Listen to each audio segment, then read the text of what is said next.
All right. Hey, welcome everyone. It's Chris Petrie. Thank you so much for coming by. We're going to have a lot of fun here. We're going to enjoy creating this wonderful street scene. We have a house and a restaurant alongside a roadway with a beautiful retaining wall and some beautiful bushes and sunlight. And then we have some really gorgeous pine trees and forest in the background with some cool bluish green colors for the forest. We're also going to cover how we're going to draw this, get this onto the paper by using a photograph. We'll have the photograph on the camera at all times, so you will see the finished. This is the actual photograph we're going to work from. You'll see that on camera at all times, so we'll have that on camera. We'll also have our palette on camera at all times, so you'll see all the colors we're going to mix. And we'll cover all the brushes you're going to need, and pencils and pens, and all of the art supplies you'll need as we go. And we'll again cover the glazing technique, which this is a glazing technique style painting.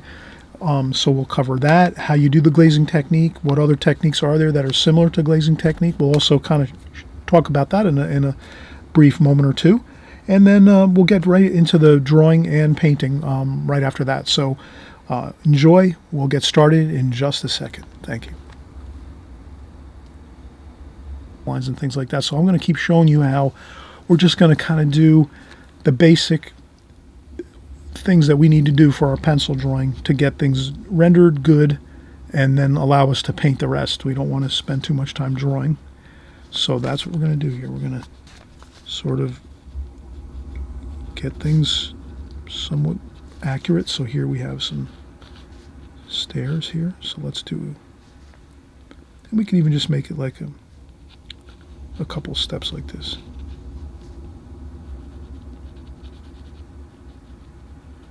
Like this.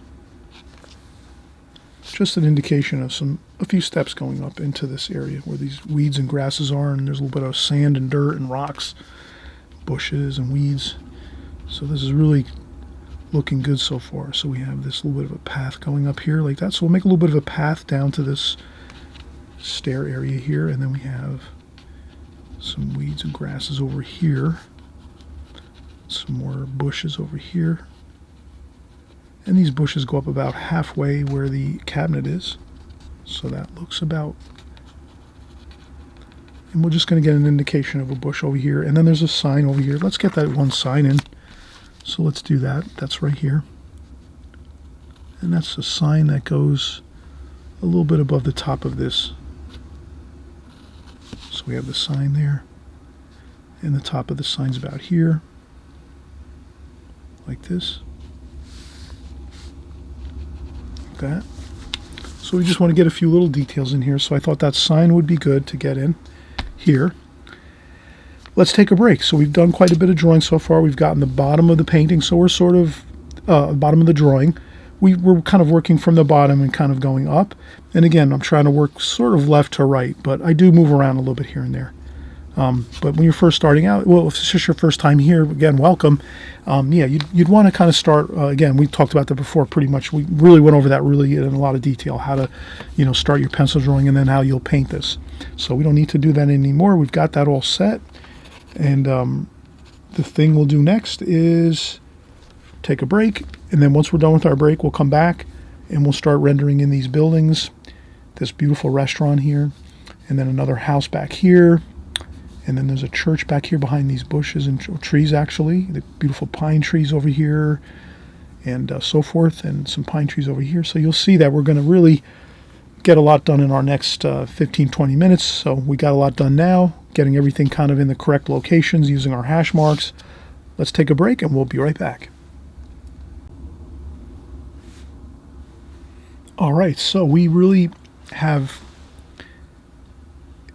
got a really good start here with our pencil drawing. What I might do right now is maybe I'll try to use a darker pencil, and I'll do a darker pencil line over this, just so you can kind of see the lines a little better, because I always notice people do mention on my channel, a lot of times they say, hey Chris, I can't see the lines too well when you're drawing on your pencil drawing. So what I'll do is, now that I've got this very light sketch in and it looks really good and it seems like it's going to work really good so far what we have on the paper, that's the perfect time for us that we can do a darker pencil line over this, especially if you like pencil lines on your seeing your pencil lines in your paper. Some people don't like seeing pencil lines in their artwork or their watercolor paintings, and that's fine too. I do like that, the look of the pencil lines, but I will do that. I'll just go over this here with a pencil line like this.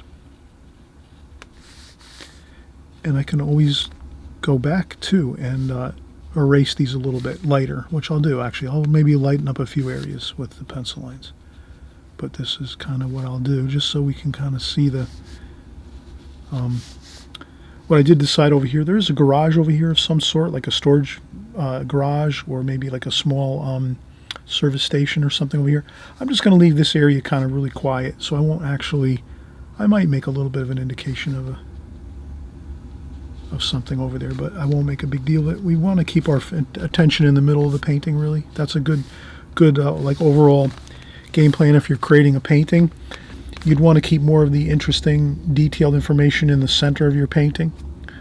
Well, that's one way to do it. There's other ways to do it. We'll cover that in another video, very soon. We'll go over some more ideas on laying out your painting and design techniques and methods. But for right now, the design method here is going to be the main focal point, and information is going to be in the center, more or less in the center of the painting. And then there's some other stuff on the sides that are not that much importance, so we're not going to be really going into too much detail on those things. But we'll have more detailed information here, where the restaurant is in the house and the church steeple up here. And this telephone pole we're going to kind of leave more simple. We're not going to draw the boxes on that or anything. I think I'll leave the street lights out too. I'm not going to put those in, I don't think. Oh, maybe I'll put the street light in. That should be a nice, actually, interesting detail that we can use here. So, okay, I'm going to make that darker pencil line. Same thing over here with this wall. I'll just go over this wall with a darker pencil line so you can kind of see the wall there. Comes across this way here. And then we have a little bit of an angled line in there like that for an indentation where the wall is. And then there's a step going up over here. Maybe these are railroad ties over here, stepping up into this area here. So it's kind of a little bit of a pathway. Okay, so now we're going to just simply keep working our... Another thing that's important in this painting is, in the drawing, is getting this line of the roadway up here. There's a road up here and there's a road right here. So there's a road here and then there's a road up here. So this road up here, which kind of is running right along the bottom of this control box, rusty control box, and the street area here, that's kind of level. That's running level. It's running a little bit uphill actually, so we can just get that line in very lightly like that. And again, we're going to darken up this here so you see where the bushes are there like that. And then again, let's darken this up just so you have an idea. Again, that's going to be that street up top that levels across here, and that is actually level. So if you can imagine this line going across here where it's the upper roadway up here, and there's an avenue that goes up this way.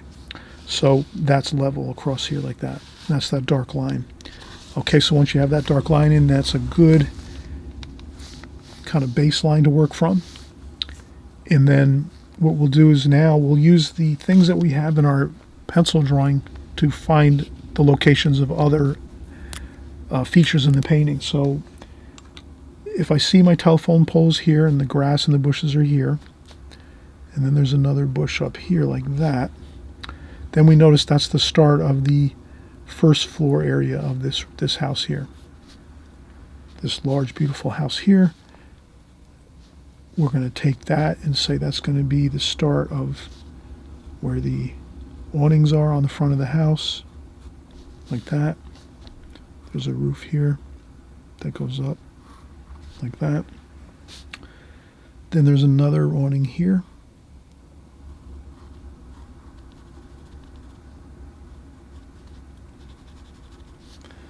I'll put a little bit of the shadowing there. You can kind of see I'm adding that shadow to those awnings right there. And then there's windows that are here like that. Like so. And there's another bush over here in front of that house. And then just below the windows is a foundation. We don't have to get too detailed with that, but we're going to kind of try to capture that. There's another wall going up here like that, and then a roof over here. And then we'll just keep working our way up this way. Then we have another roof up here, so we're going to go up like that and across here. Now this is where, when you're drawing something like this, it gets a little technical, but you don't have to worry. You can simplify this if you want to. You can take this house and make a simplified form of this. So if right now you're looking at all these angles, they are a little bit difficult. I have to admit that. So what you could do is you could actually take this, and as you're looking at this photograph, you can actually just take that and simplify it to just maybe make it look like this. That's a gambrel roof like that, and this goes down here like this and like this. And then this other building is coming up over here like that. But you can make it simplified. Instead of putting in the angles over here, you can just kind of alleviate those, kind of delete those out of the picture. Maybe you make a couple a couple awnings over here like this on the side, just like a profile of it, like that. Maybe something like that.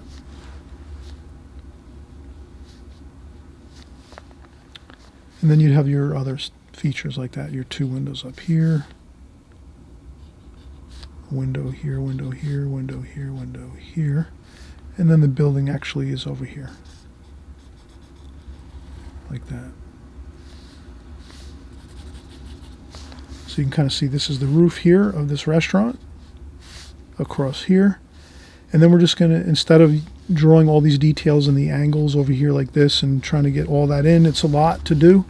And it takes probably a couple years of experience, or 2 or 3 years of experience to do. If you have that experience and you feel comfortable, you're going to draw as much detail as you want to in this photograph. But if you want to make it simplified, if you're just maybe just starting out, maybe it's your first 6 months or your first year, you're not, you're drawing every day, 15 minutes every day, but you still haven't gotten to the point where you can start, getting a lot of these very intricate angles and things like that, then don't worry about it. Don't even concern yourself with that. You can simplify your painting. All you're doing is taking artist liberty, as we call it, artist liberty. You just do nothing but take this house in your mind and say, I'm going to take this house, and in my mind, pretend I'm going to take that and turn the house so that there's no angles over here, and I don't see any of that. I'm just seeing the straight two-dimensional wall like this of the structure. So that can be a big help. You can do that anytime you want to. So as an artist, anytime you want to, if you want to avoid awkward angles and things like that, take something and just make the area, the feature, two-dimensional. So you're just doing the two-dimensional like this here. Like that. And then getting your windows in, like so. And that's all you have to do. You don't have to worry about all those angles on the left-hand side. And as a matter of fact, I'm going to do that myself. I'll make it easier for myself as well. I'll take that and I'll just erase those first few awnings we were creating over here. Erase those out. And then I'll just start doing this.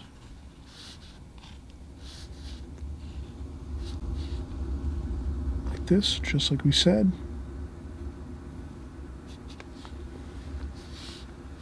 So these go down a little bit on an angle like this, and then like that. Like this, okay. Not perfect. We can get this a little better, I think. Let's do this. Okay, we have a triangle up there. Like that. Okay, that's better. Just a little bit of moving an angle like that makes all the difference. So if you see an angle that looks a little bit funny, don't worry about it. If it's a little bit off, just take your time, erase a little bit, and then just do another angle until you'll see it looks better, and that does. And that's why we usually draw light first. We usually draw our light pencil sketch first, and then once that's all done, we'll go in with darker pencil lines. So we'll do this here. We have this window here. We'll put our lines in like that. So now we have our 3 windows. Then we'll have our light is right over here. And then we'll make our lights over here.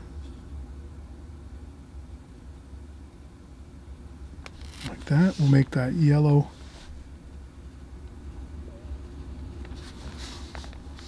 light pole. Like that.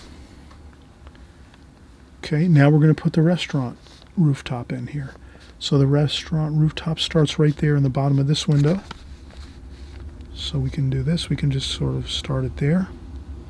And then we just ask ourselves, where does this rooftop go in relation to this sign up here that we just created a few minutes ago, this sign up here? Because we got this sign pretty accurate. We said the sign was above this box here, this control box. So we have that sign there, which we set in place a little while ago when we're pencil drawing this in. Now we can use this for our next waypoint. So we have this here. We know the roof here, the edge of this restaurant roof is going to start here, and then it's going to angle up, and you can use a ruler and kind of say to yourself, where is that angling up to? And it actually angles right up to the bottom of that sign. So then you can line things up. So you can kind of see how we're game planning here. As we're creating this drawing, we're using other things that we've already drawn in the foreground, and then we're using those to sort of find the other areas of the building, the restaurant, behind. And that's what we just did there. We saw that that was that. This angle of this looks like it's a kind of like a shed roof there for the restaurant. Gets a little bit wider over here, so you can kind of see that. So you can kind of see how the roof gets a little bit wider up here. It's like basically a rectangle, and it gets a little wider up here and a little thinner down here. And again, these are things you're just going to take your time, maybe lightly pencil line it in there. Sometimes you can trace if you want to. So we have that, and then we have that wall there, and then this wall trails down this way, and it ends up right here, right at the top of that box is the top of that restaurant roof going back on a little bit of an angle. Can you see that? You can see that, right? It goes a little bit over here on an angle, this way, not straight, but this way. So now we have that rooftop going this way, like that. And it comes in a little bit, and so there's a little bit of light through there. You can blend that box in with that. So that's what we can do. We can blend that box in to the side of this building. Then we can just make the features of this here.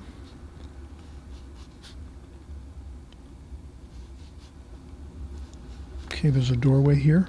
This is like a foyer, a vestibule here, with a door here.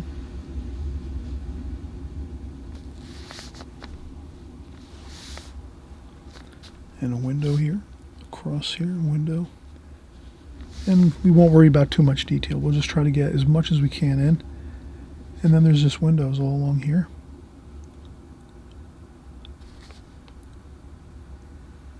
Like this, windows like that.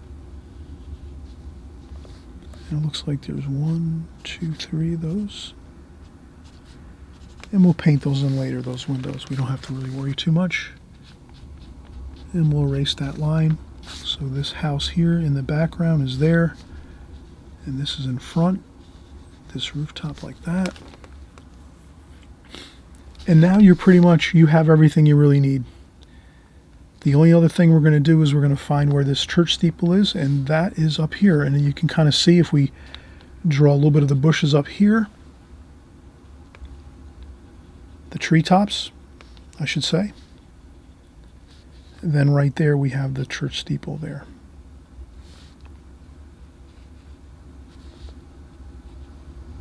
Like that.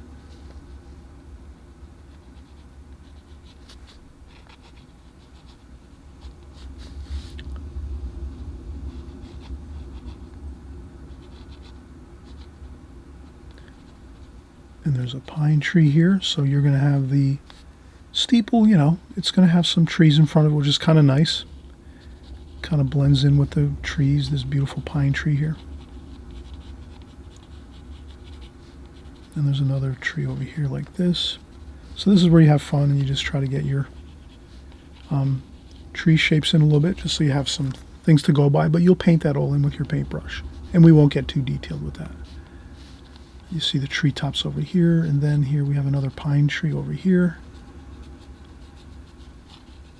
Like this, you can just make some shapes of a pine tree. We'll paint those in later. And this is all trees and things over here, pine trees and other maple trees and things like that over here. So that all gets filled in with greenery. So you'll notice that this painting is really fun, because once you get this kind of structures finished, then you're just going to put some greens and things like that to fill in your tree areas and the foliage over here. And we won't do too much details with street signs and things over here on the left hand side. We'll leave this left hand side over here kind of quiet, subdued, and then we'll just keep the trees and things over here. There might be some awnings over here on the side of the house. We could do that, make a little more detail there. And then again, now that you see that I have my pencil drawing in, I will lighten up a few spots. So you'll see the pencil drawing. Now I'm lightening up a few areas like this. And then once I do that, I'm going to have there's a pine tree along the side of the steeple here, like so. And there's some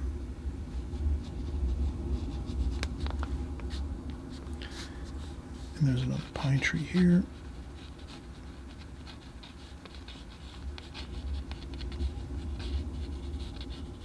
Like that, so you can kind of see. We're just doing some more bushes and trees over there like that.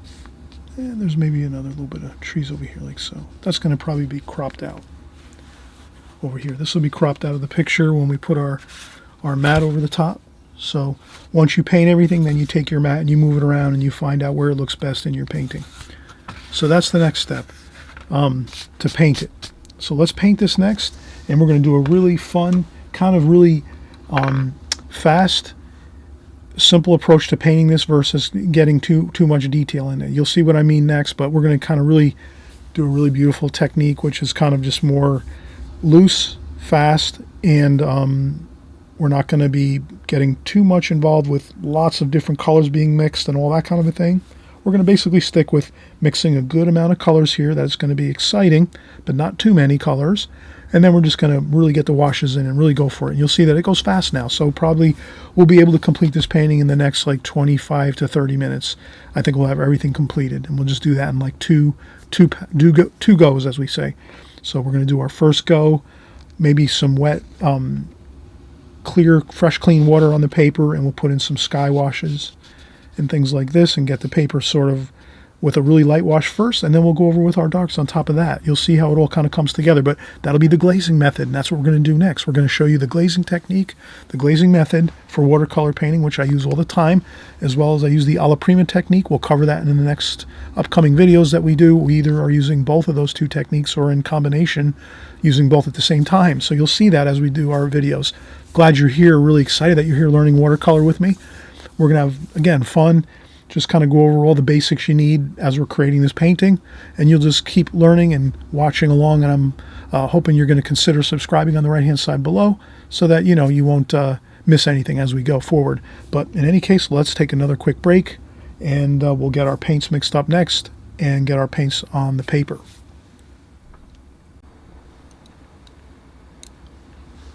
All right, so we're going to get started again. We're going to start mixing up our paints, get our washes prepped here on our palette first. This is a good approach if you're doing watercolor and you're creating watercolor paintings. You get your paints mixed up in your palette first. You're way ahead of the game versus trying to paint and mix your paints as you're going and trying to figure out what you're going to use. What we always try to do is let's come up with color schemes that are going to match the photograph we're working with here. So let's take a simple approach here. We're going to have some lots of greens and yellows for our trees. Greens, yellows, and blues. We'll mix up like for the tree mixes for the colors for the trees. So the greens, the blues, the golds.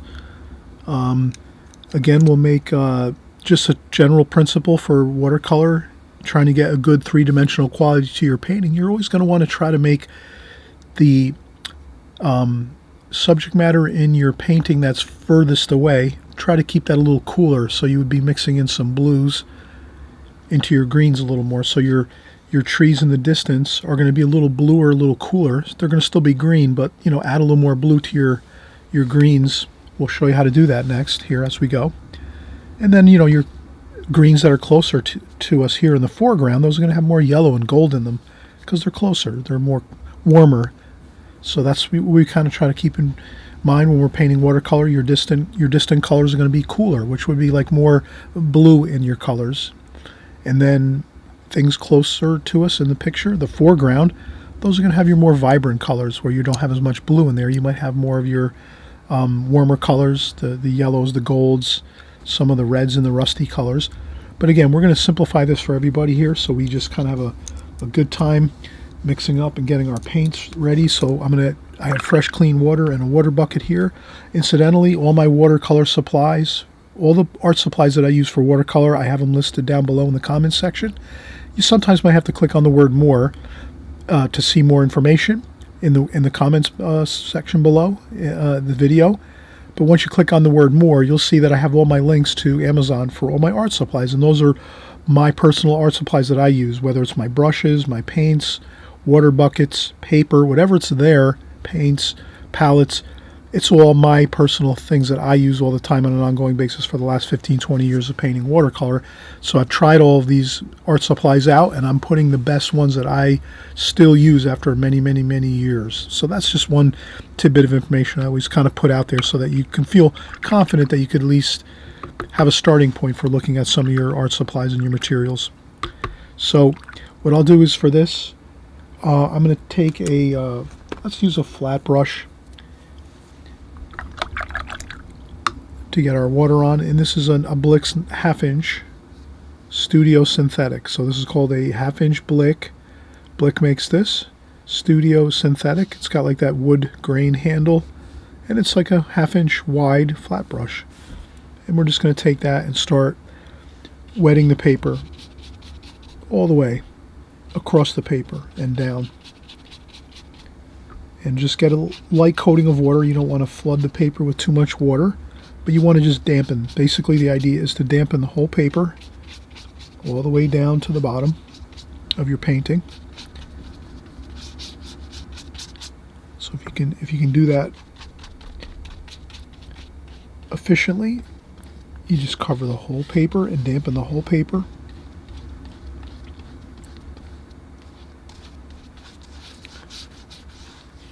So that the whole paper is just damp with fresh clean water like that.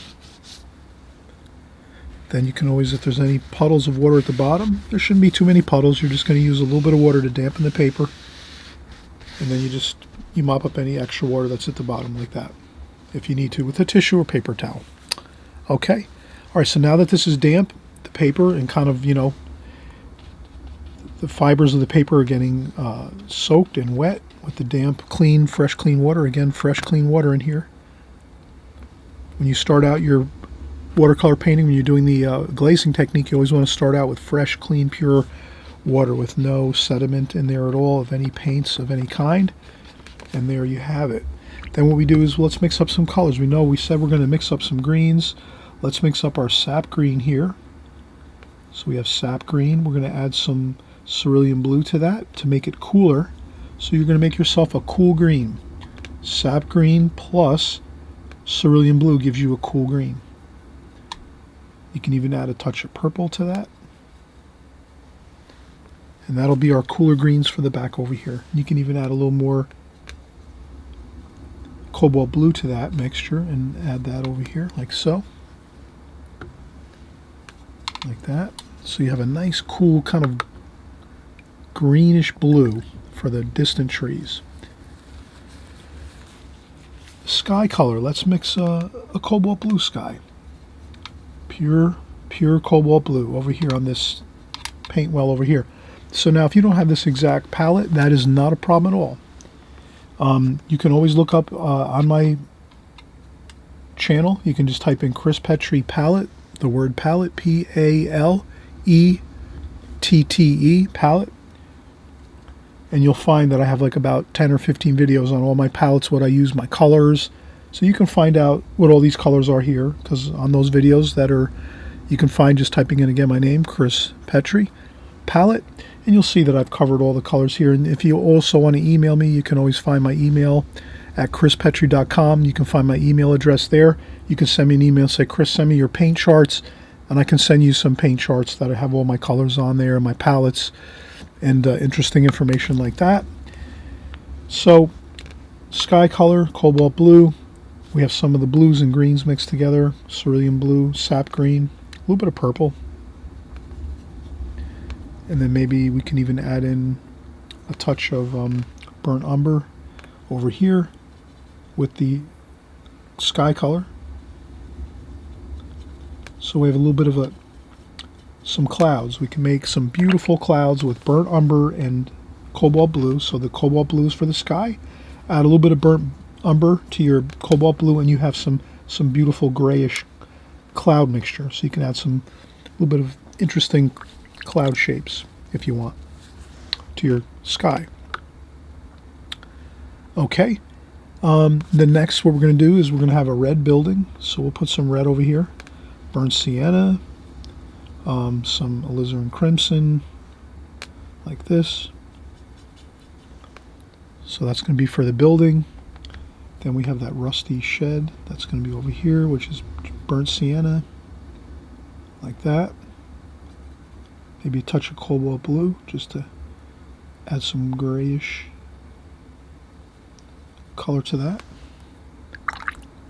And then when we're doing the foreground, we'll clean up a spot, and we'll make our lighter greens with the yellows, greens and yellows. And then we'll have other things we're going to mix throughout this painting. But let's just sort of get things going here. Sky blue, cobalt blue. And that's all. We're just going to go in and put beautiful sky blue up in the top of the painting. Just have fun, get it on there. You can paint over the whole thing. We just want to leave the house a little bit white. Let's leave the house white. So let's paint around the house. That's the only thing I think we really need to paint around. So you don't want to paint over the house we did here. We get on that paint, cobalt blue. You can go right on down the painting like this. Get some of the cobalt blue on there's some street over here, walls. You can pretty much paint over everything except for the house with the blue, like that. Maybe have some grayish clouds up here. A little bit of grayish spots, just a couple here and there.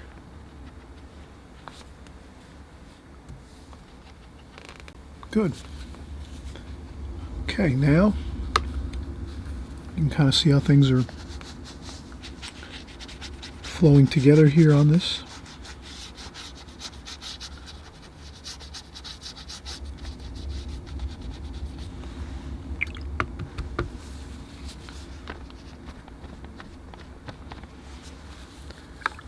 Okay. Now is a little bit of a waiting period. You have to let this dry. So now that you have this first light wash on here of the cobalt blue across the whole painting, we're going to let this dry. So let's take a break, and we'll come back once this is all dry, and we'll start going over with our other washes, our darker washes.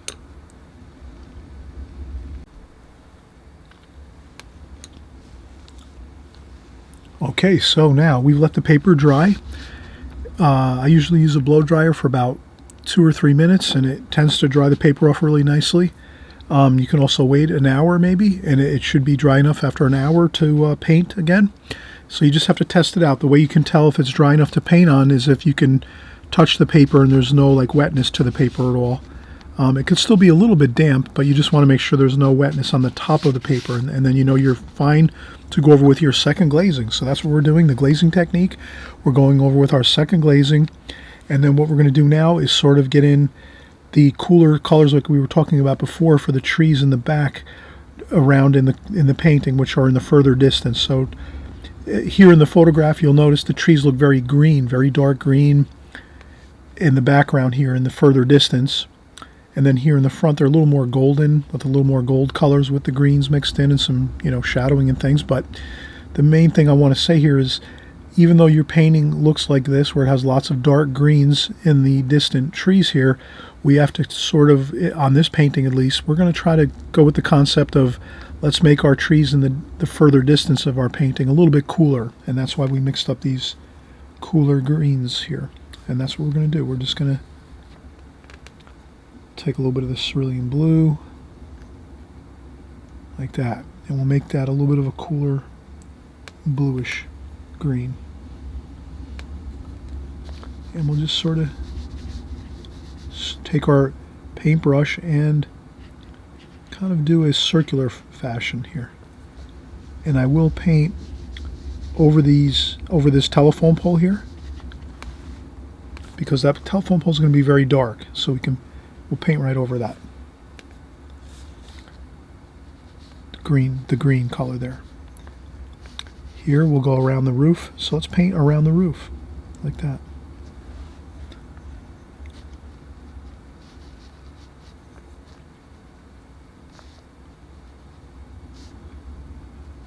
Okay, so, and you can paint right over the telephone pole, that's fine. And we're going to keep this simple, this composition, this painting. We're not going to get too bogged down with all kinds of details and stuff. Let's get the trees in here. And we said we're going to go right around the tops of the roof here with our cooler looking trees with more of the blue in there, cerulean blue, a little bit of burnt umber. Cerulean blue and cobalt blue mixed with sap green. That's the colors we're kind of working on here. I'm going to paint around that sign. So we'll keep that sign looking a little bit lighter. That looks good. And then here we have some more trees on this side over here. And then if you have to, you can take your tissue and blot up a couple areas. If you go over some lines, no big deal. Use a little bit of paper towel. Maybe I went over the sign a little bit too much here. I lift up a little bit where the sign is and then paint around it one more time. Like that. Okay. So there we have some really light, nice backdrop. A little bit of splashing never hurt. Add a couple splashes with the same mix we were just using. Over here, we add that splashing. That makes it feel like there's some leaves and interesting things there. You can even do a little more there. Add some splashing into your trees over here. Splashing is pretty simple, just you have to have enough water in the brush and in the palette to get that splashing effect. So that's all you have to remember is enough water to get your splashes on your paper like that. Okay, so now we have accomplished our background greens, and then we'll mix a little bit of those same greens here for the shadowing here in the foreground. We're going to add more color to this here, but we're just going to add some of those same colors, repeating colors. We might even take a little bit of that and mix it in with that grayish color, and we're going to do the street color here. So you saw how I took some of this green over here, mixed it with that grayish color before, which was cobalt blue and burnt umber, a little tiny bit of burnt umber. And now you can see that we have quite a bit of a nice harmonizing color scheme going in this painting. You can kind of see how it's all harmonizing together, the colors. We kind of took everything and just kind of kept working everything down into the painting. We have some more greens over here, so you can kind of see we're taking everything and just taking the colors that we're using and using the same repeating colors right on down through the painting. Now we will add a little more vibrant green, sap green, with a little bit of yellow ochre and raw sienna or even yellow ochre is fine, and sap green. Touch of blue, just to keep that blue going, but more yellow and green, like this. And let's see how that looks. Yeah, better yet. So now you see we have, do some circular, I'm going to do some of that. You just kind of use circular motions with your brush. Then we're painting along the top of this wall here, like that. A little bit there.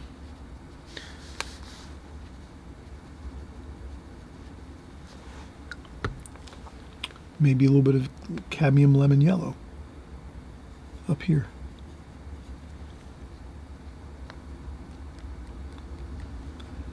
A little more yellow. Cadmium yellow lemon. Splash. I do a couple. I would say I wouldn't splash if you're not used to splashing. I wouldn't do it. Maybe in just a few spots you might try splashing. But the thing is, I have a video, splashing techniques, Chris Petrie splashing techniques.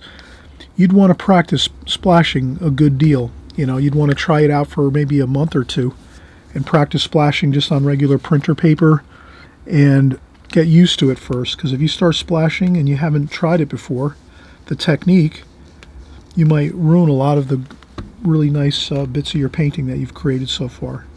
So I don't want that to happen. So only splash if you feel you've done it before and you're comfortable with it. If you're kind of newer to watercolor and you haven't done much splashing, it is a technique. It's a technique in watercolor, and you want to practice it on some, printer paper or your practice watercolor paper first, and then you get the swing of it, and then you start using it when you're doing your finished paintings like this.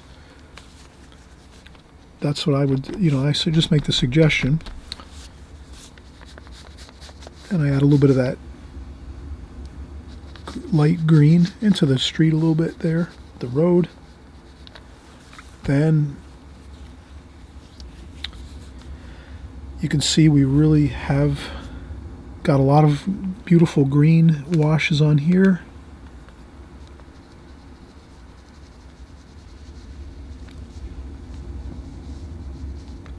Maybe even some burnt umber and green, just to make a little bit of a darker green. Burnt umber and green, sap green. Maybe a touch of cobalt blue. And then here we just have a little bit of the darker shadows over here. Like that. So already we start to build in some really interesting darks and lights. And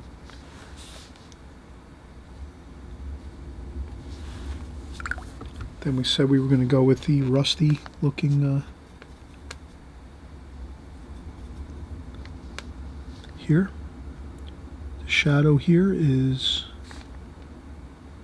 like this. And you use a smaller brush if you need to. You can notice I'm using the same brush here all the way through. But please use a smaller brush. If you find that if your brush ever feels like it's too big and it starts to, your washes get a little bit out of control or something like that, don't worry about it. Just switch over to a smaller brush. I might use my travel brush here. I mix up a little bit of water and make a lighter wash here.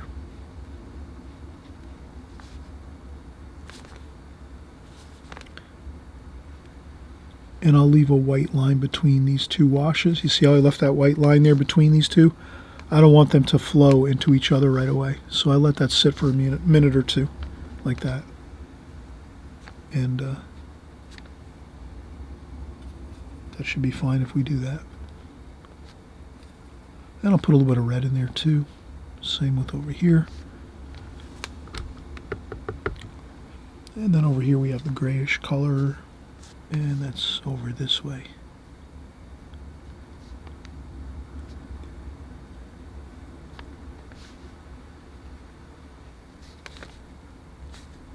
And that's the side of the building over here, the side of the restaurant, I should say, like that.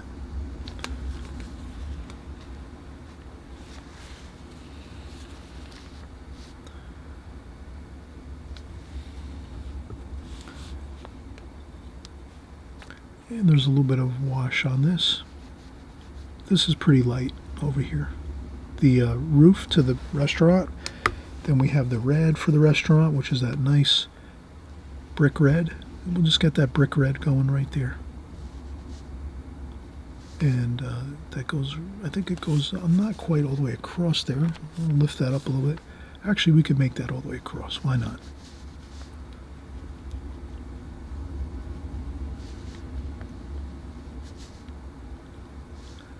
Sometimes you just make things work. So sometimes when you want to make things work, you just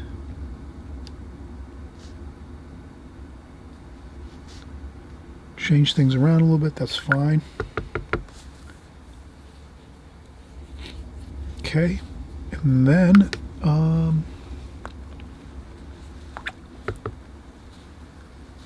we're going to use a little bit of this brownish color here for the ground area.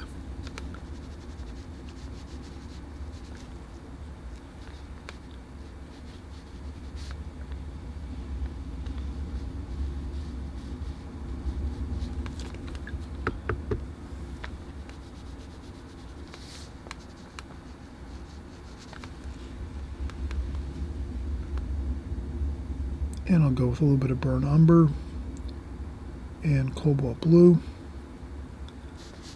Let's make a dark bit of shadow there. There's some more shadow there.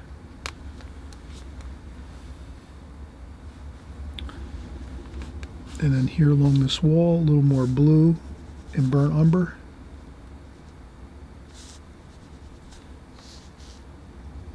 And you can make that a nice dark. You can see how dark that is right there across. So we'll stick with what we see in the photograph. That's a good plan. Stick with what you see in your photograph for your darks and your lights, your tonal values, your darks and your lights. That's what I'm always thinking about, is like, where are the darks, where are the lights? And then I'll just continue the painting as I go, like that. So now we have that really good dark across here like this. The wall here, looking good. A little bit of that light on top of the wall, looks fine.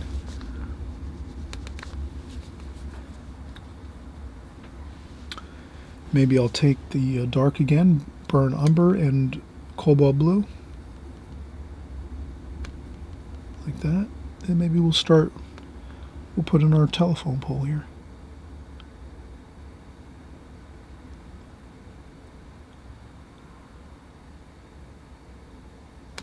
Like that. And I said in the beginning, I really want to keep this simple. I don't want to go with too many details. That's a good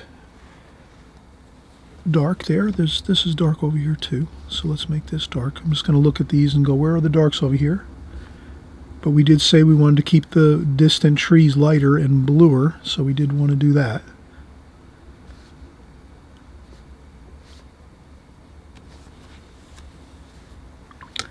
Then we can blend these two together. Like that.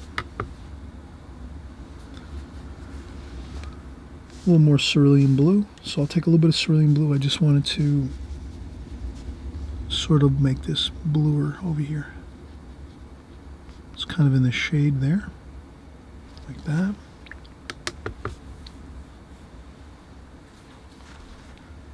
Alright, what else are we looking to do? We want to have, again, a good amount of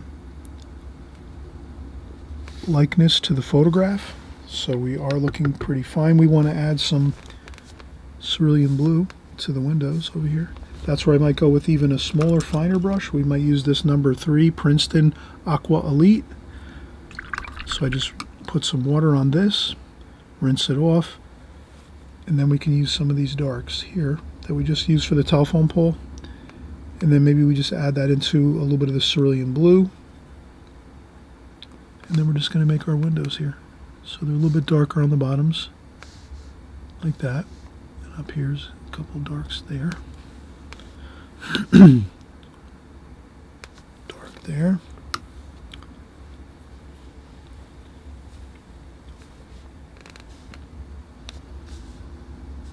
We're going to use some of this cadmium yellow for our street sign here. I mean our lights here. Traffic signal lights. And we'll put our pole here. Yeah. And then we have more of these darks here. Cerulean blue and burnt umber. Dry off a little bit of your dark paint off your brush so you don't have too much on there. And then you can start putting in some of these darker darks here on the windows.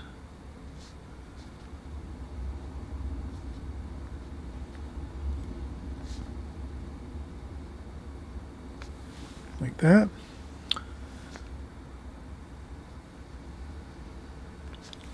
And what we can do is add some purple to the blue over here.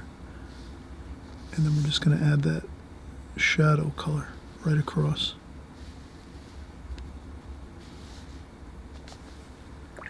And if you noticed, I just went over the windows with that shadow color, that's fine.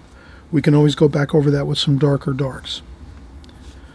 And we will do that actually.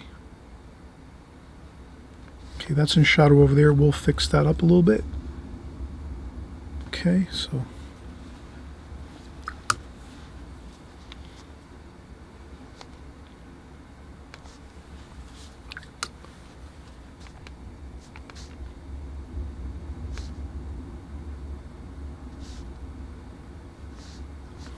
okay. Then we have a shadow over here. Like that. And a shadow over here on this side like that. And a shadow there.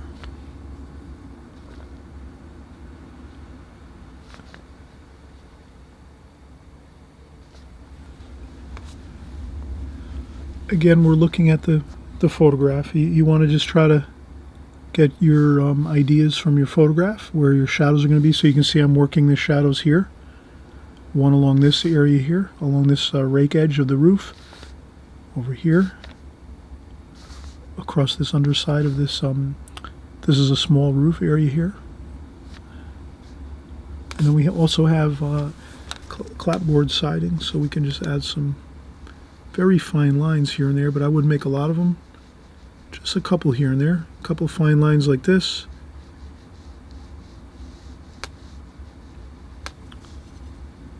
With a little bit of, just a little bit of a shadow color. Doesn't have to be anything particular. Like that.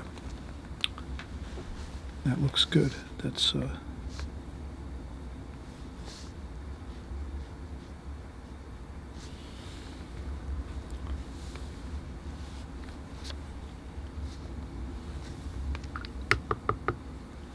okay. And then a little bit of the red up here for the roof. Burnt sienna with a little bit of the red that we mixed up before with some alizarin crimson. And we'll make our rooftop up here.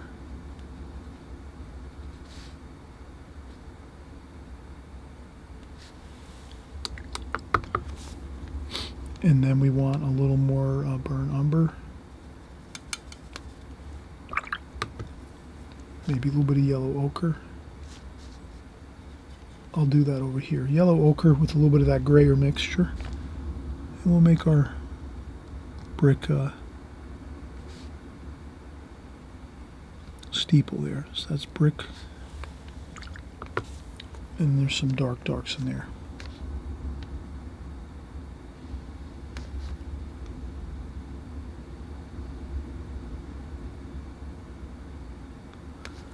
Like that.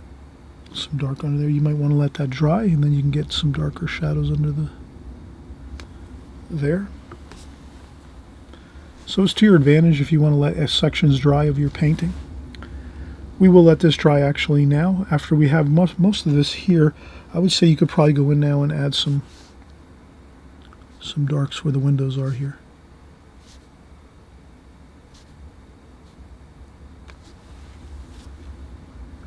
That looks good.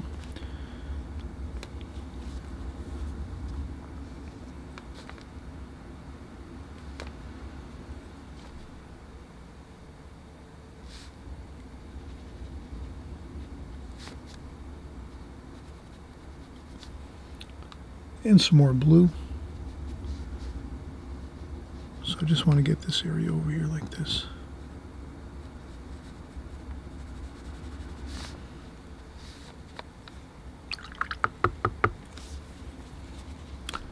And I'll lift up a little bit of paint there, like that. And I'll sharpen up this rooftop here. That line once we let this dry. So here I just wanted to get this line really straight and sharp, like over here. So I just have to let that dry, that area there, because this is still damp, wet paper. So it's to our advantage that we let that dry a little bit. A little bit more lemon yellow there.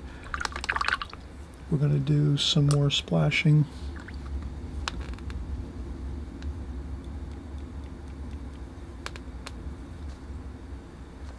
Straight lemon yellow there, just like this. Some of that. That gives us a little bit of that feeling of bright sunlight over here on the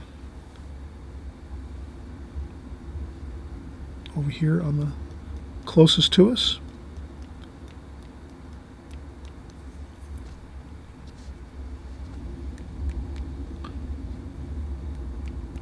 Okay, so that's some bright yellow, lemony yellow there, just to get us some really nice bright colors in the foreground. Maybe a little more of that darker cobalt blue and burnt umber, just to get a couple of the lights here, like that. And what else can we do here? Let's see.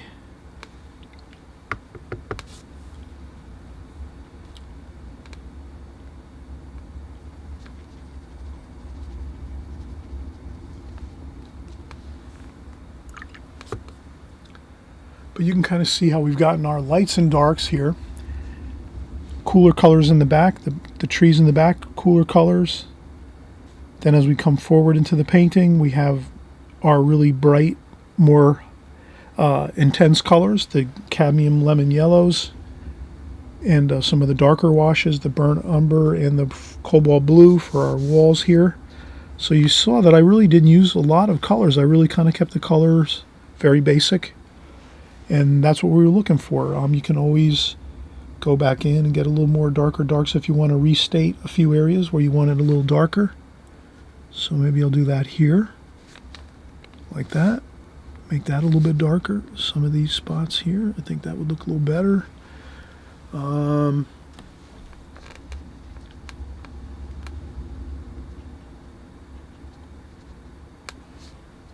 Like that.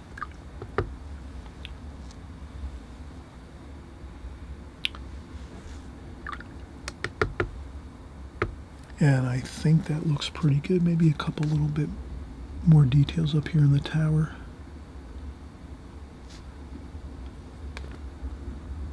Like that. A little bit of shadow under there like this too.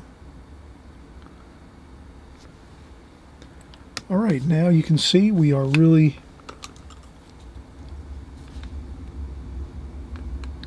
maybe I'll put a cross up here.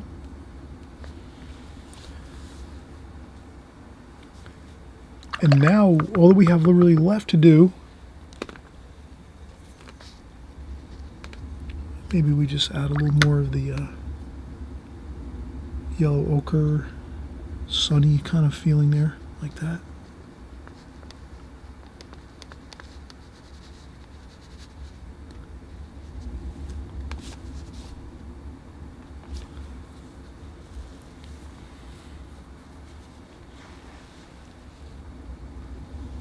But I feel like we really are 90% complete now. I think all we have to do is let this dry one more time. So now that we've gone over with our second glazing and even worked a little bit more beyond that, but we really did let that first really light wash dry 100%, as you know. And then now, let's let this dry a little bit more now. All these washes, again, let them dry. Use a blow dryer if you have to, or if you want to, or you let it dry for a few hours or overnight, or as long as you want. You could paint like this, let this dry for a week, and come back and paint a week later. That's not a big deal. Not a problem to do that. Or if you want, again, you can use a blow dryer, and in 5 minutes you'll have this all dry and you can keep working. So it's up to you. I will use a blow dryer, and we'll come back and we'll finish up the painting. Pretty much we are 90% complete now. So we're just going to do a few more details to it, and we're all ready to call this a completed painting. All right, so we're finishing up now. We said that we pretty much have everything done as far as our details go, except for maybe just those last few details that we're going to, create right now. That'll just be like the, kind of like the icing on the cake. If this is the cake, this would be the fancy icing on top of the cake, which kind of brings it all together and makes everything look really good, unified, and pleasant looking and pleasing looking. And you really will have you'll feel very good about your painting if you can just remember that you're kind of building your painting as you go. You don't want to be critical of your own painting as you're working. You just go through your steps that you have to go through as you're working your painting through each step of the way. So if you're following me along on this video, which is awesome, and I'm hoping you're going to subscribe on the right hand side below, hope you'll consider subscribing. This way you can stick with me here and paint week after week with us here together as we all paint together to get better at our watercolors. So as long as you're kind of working at that pace of just maybe once a week you're creating a painting, and then maybe during the week you're maybe practicing your drawing a little bit, maybe 15 minutes every day. And on the weekends, maybe you're drawing and painting at the same time and doing a full painting like this. If you're doing that once a week, and once in a while, obviously everyone's busy. We can't always paint every week or create a painting every week, but we can still do small compositions and whatever, or little exercises, things like that, like practicing splashing on a piece of printer paper or practicing some brush techniques on some printer paper. I have all kinds of interesting videos. You can go back in my archives and search for all those interesting exercises and swatches. You can look up Chris Petrie painting swatches. I have probably 15, 20 videos or more in my archives. So you can go back and peruse through the old archives that I have. A lot of great videos on practicing techniques and things like that, so that when you're in your finished painting and creating something, you've already practiced a lot of the techniques and methods that you're going to use in your paintings, so that it won't be like you're trying to do it for the first time and it's kind of awkward, or it doesn't seem to be going well because you're sort of not familiar with it. You want to be familiar with a lot of the methods and techniques of watercolor, and that's why if you're sticking with us here every week, you'll be learning those fundamentals and basics of watercolor on an ongoing basis all of the time. So that's what I do. I incorporate all the basics and fundamentals each week as we paint together, but we're always doing different paintings, whether it's some seascapes, landscapes, beach scenes, city scenes like this, flowers, portrait painting, figure painting. We do all kinds of paintings here on my channel, and so I'm hoping you'll stick with us here, and we'll have a great time. So let's finish up here. Again, the final bits of detail are going to really go a long way. So the first thing I want to do is let's get another telephone pole in, even though we don't see one really. I don't see another telephone pole, but that's okay. Let's take some burnt umber and some cobalt blue, and let's do that. Let's make another telephone pole, and then we'll just make a decision. We want to make one maybe somewhere over here, and I think I'm going to make it over here like this, and just gently, since the whole paper's dry, I used my blow dryer, so this whole paper's dry right now. Then I can rest my hand on my dry watercolor painting right there, and then I can just take my brush, gently put it onto the paper, and then just slowly move it up like this to make the telephone pole, and then move my hand up a little more, touch down onto the paper, keep the line straight as possible as you can, and you go up like this, and you go up a little more, and you can just work that line a little bit at a time, and that gives you the straight line. If you're just doing that little straight line 1 or half an inch at a time, half inch here, lift your hand, move your hand up a little more, go another half inch like that, lift your hand up, move your hand up a little more, keep your hand nice and stable and your brush nice and stable, and you can just get that straight line by just slowly moving your hand and having your hand resting on the paper at all times. And then here we're just going to do the quick telephone pole here, a couple of the cross members at the top of the telephone pole. Then we're going to get a little more water and make this a little bit, a little more water in this here. And then we're just going to try to, you know what we'll do? We'll get our thinner brush here. This is the number 3 Princeton Aqua Elite round brush, and you can see how pointy that is. We'll take that color and pick that up here, and then we'll just get a quick couple of power lines here. So let's do that. One like that. Wow, look at that. You just do a couple like that and you're all set. And then maybe one more like that. Good.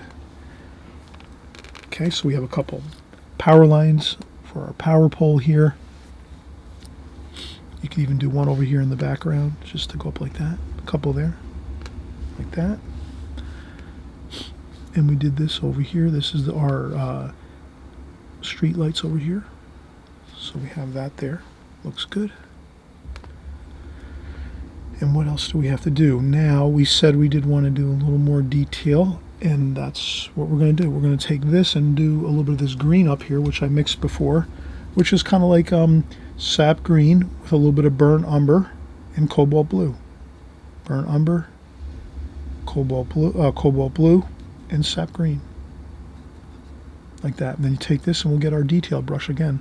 The number 3 Princeton Aqua Elite. You can't miss this brush. It's got a charcoal gray finish on it. I think they still have them at and we're just going to do a couple pine tree, very loose, free looking pine tree brush strokes like this. Just basically you're flicking the paint on like this, couple out there, one down this way, one that way. Okay, that's all we have to do. A couple like that. Then over here, the same thing. Couple flicks of the paintbrush like this.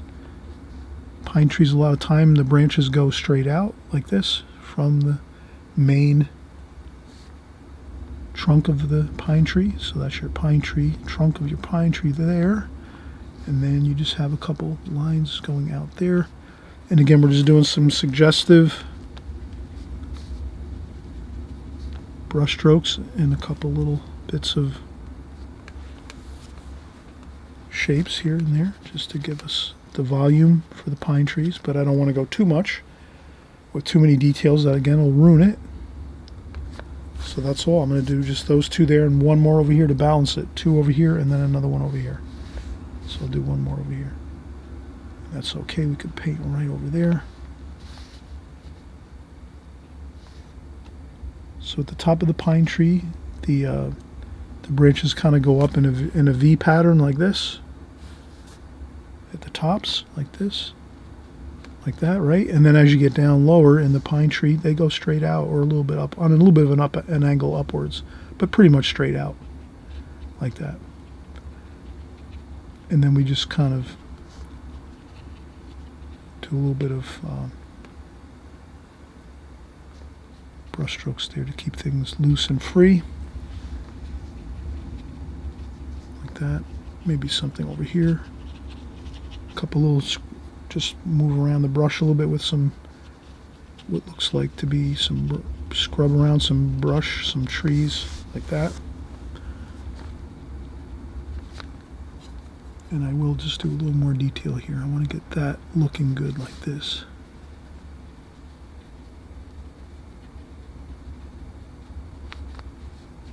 Like that.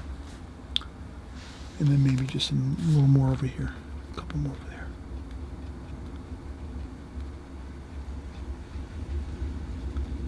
So that's all I wanted to do is just get a little more detail.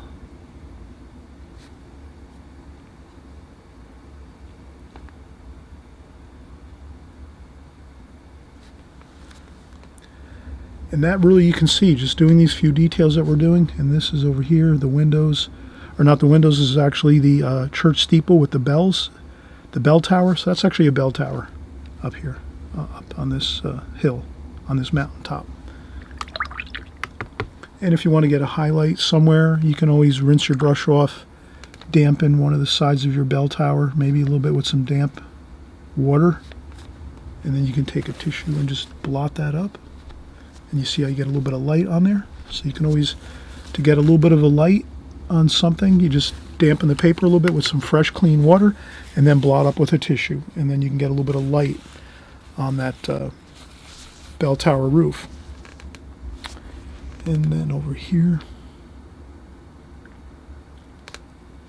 I will use a little more dark paint over here with another bit of tree just so I can sort of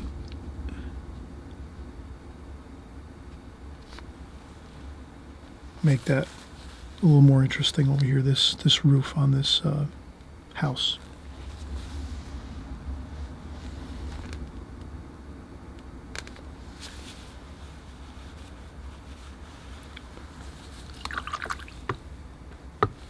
And then the last thing we do is, if you need to recover a couple of lights, sometimes you'll cover over some of your bright lights that you want to have in your painting for some highlights. You just take some titanium white in a tube like this. You buy some titanium white tubes, and then you just add a touch of yellow ochre to the top of your tube of white titanium white paint, and you stir it around a little bit so you have a little bit of a titanium white is basically like a really like a straight white. There's not really much tint to it at all.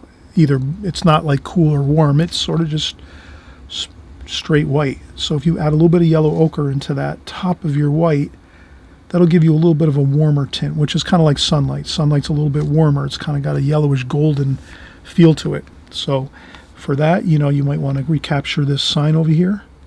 So that's what we're going to do. I'm going to recapture that rectangular sign that was over here that we had originally, like that. I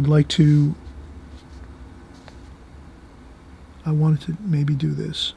I made this wall too far, so I want to have that roof overhang like that a little better. That looks better. Like that. And then a little bit over here, I wanted to have this roof a little bit like this. So then I'll get some more of that titanium white with a little touch of yellow ochre in the top. And you can get a little bit of white there just to, and I wanted to do that over here too as well. Get a little bit of that highlight over here on the roof like that, just a little bit. Rinse off the brush. Dry off the brush on a tissue, so it's just a damp brush at this point. And then just blend that and smooth that in like that. And then what I want to do next is get a little bit of that dark here again. So that's kind of like a cerulean blue. Cerulean blue, cobalt blue. A little bit of, cerulean blue, cobalt blue. Touch of burnt umber. A little bit of a dark there. And I just want to get the roof over here, the side of the building and the roof. And we just add a little more water into that, like that, just to get a little more flow for the watercolor paint. And there we go. We have this side of the building now, right along the roof. So now we have that really nice looking roof shape there. We kind of lost that nice shape of that roof there. So now we get that back like that by adding some of that dark paint there, as you see. And, I think other than that, I think everything else looks good. Maybe we could add just maybe a little highlight here. Maybe there's a post over here for this roof over here. So again, I just dip into some of that straight white with a dry brush. So I take my brush, rinse it off, dry it off on a tissue. And now it's just a dry brush, basically, with the yellow ochre and titanium white. And you can do a couple more details here. We'll do the post over here for the roof on the side of the building. So that kind of brings that out a little bit, makes that look a little more interesting there. Maybe we can straighten that line out there a little bit. I think that could be better, like that, and like this too.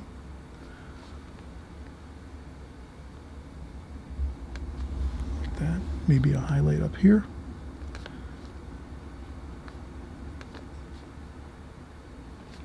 Got a couple highlights there. Maybe a highlight across the top of the sign there, like that. Maybe a couple highlights there on the top of that. And again, details, you don't want to do too many. That can really cause problems. So you can see I'm not doing too many. And then I'll just do another burnt umber in the blue here, and we'll just make a couple of pegs on our power pole here. And those pegs are basically like that, J pegs. They're basically like J shaped.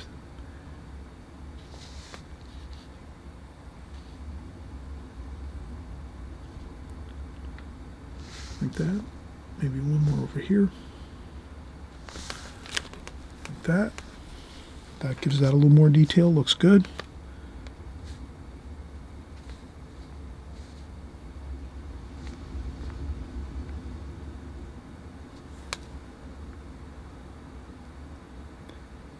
And then maybe a couple more shadows up here underneath the windows. I mean, this would be the really last thing I'm going to do. A little bit of shadowing underneath the tops of those windows.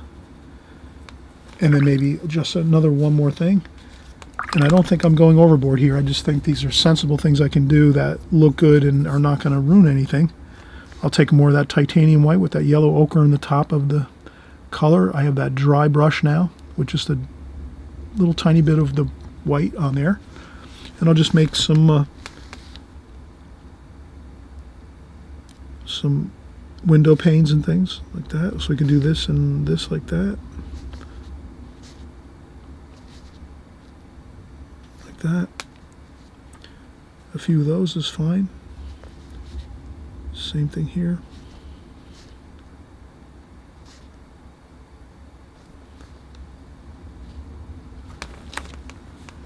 And if anything doesn't look good, you can always blot it up with a tissue.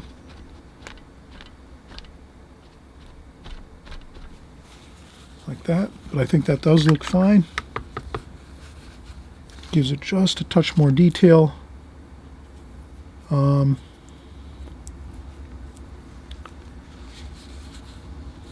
We could also do the, yeah, I think this is fine actually. Yeah, again, let's not go too much in detail here. Let's get this maybe a little more of a shadow there across here. And I'm just referencing the photo all the time. Like that.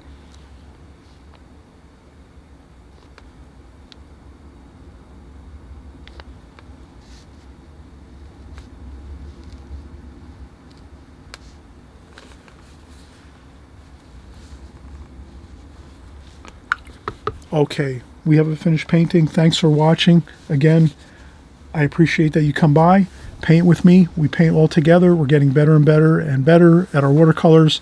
And again, it's just a matter of we work together every week. If you're subscribing on the right-hand side below, you won't miss anything. You'll just be working each week with us. And if you are busy and sometimes you're not getting here all the time every week, that's fine. But at least you'll know when our videos are coming out and what we're doing too. You might watch a video and say, I like this video, I'm going to work on this one. Like, let's say this particular video we're doing now, maybe next week we're doing a subject matter you don't care for too much. Maybe we're going to be doing maybe a seascape, and maybe you really don't like to paint the ocean or something like that. Well, that's fine. You know, then you wait till the next week after that. But at least you'll have all the videos in your YouTube channel when you open up YouTube the next time, so you don't miss anything. And you can pick and choose what you like to watch and work with us, and maybe some of you just like to watch for fun, and that's great too. I'm really happy that some of you just like to watch for the fun of it, and for watching how interesting painting can be and how beautiful it is. This is somewhat of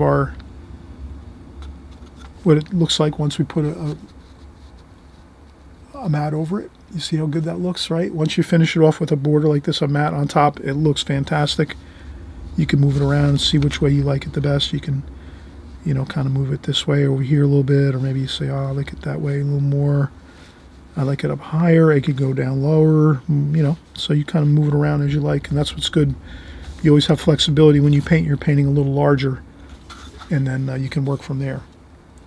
The only thing is you have to be careful, like I just did here, and I'm leaning my mat right into my palette of paint.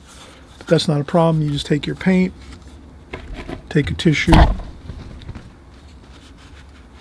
and that's all we have to do. Let that dry, and we're ready for the next painting. All right, we'll see you on the next video. Bye-bye.